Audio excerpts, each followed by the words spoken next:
इस वक्त हम बरही विधानसभा क्षेत्र में मौजूद हैं और यहाँ हमारे साथ बीजेपी के प्रत्याशी मनोज यादव मौजूद हैं। मनोज जी, इस बार बरही में जब चुनावी मैदान में आप उतर रहे हैं, किन मुद्दों के साथ उतर रहे हैं?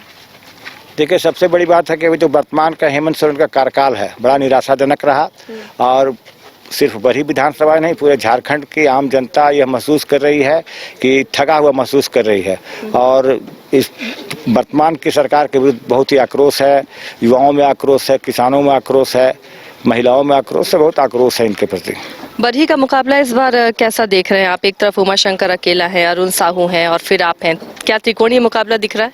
देखिए, अभी तो वर्तमान में जो भारतीय जनता पार्टी के पक्ष में आम मतदाता का उत्साह है और भारतीय जनता पार्टी बेहतर स्थिति में है। अब त्रिकोणीय मुकाबले में कौन 2 है कौन 3 है, इसका अभी कुछ आकलन से पता नहीं लग रहा। दो कौन होगा, 3 कौन होगा, उन लोग की आपस की लड़ाई है, इसमें हमारा कोई लेना देना नहीं है।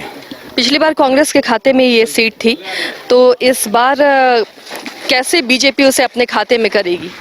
देखिए, पिछले बार बीजेपी के खाते से सीट निकल गई थी, उसके पीछे बहुत सारे कारण थे। मैं भी दूसरे पार्टी कांग्रेस पार्टी से मैं आया था, नया था, कुछ गलतफहमियाँ थी, कुछ नाराज़गी भी थी यहाँ के आम जन के, इसलिए उस चुनाव को हम लोग लॉस कर गए। लेकिन इस बार माहौल बहुत अच्छा है, भाजपा के पक्ष में समर्थन है आम जनता का।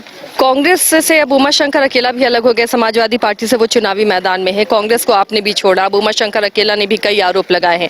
कांग्रेस में रहते हुए क्या आपने भी महसूस किया जो आरोप अब उमाशंकर अकेला लगा रहे हैं? नहीं,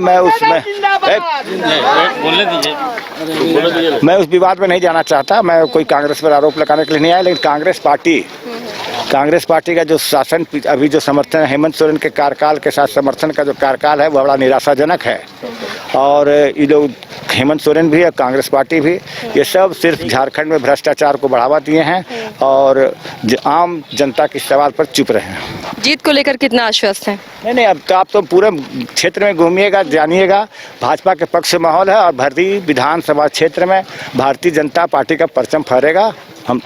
हजारीबाग से बीजेपी के सांसद हैं मनीष जायसवाल। हजारीबाग में जितनी विधानसभा है, क्या लगता है उन सभी विधानसभा में बीजेपी का कब्जा होगा?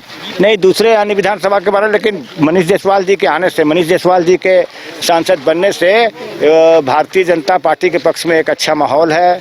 और मनीष जायसवाल जी भी बहुत मेहनत कर रहे हैं और मनीष जायसवाल जी की अलग छवि है, जिससे कारण भाजपा तो एक बड़ी पार्टी है, लेकिन मनीष जायसवाल जी की छवि का भी लाभ मिल रहा है।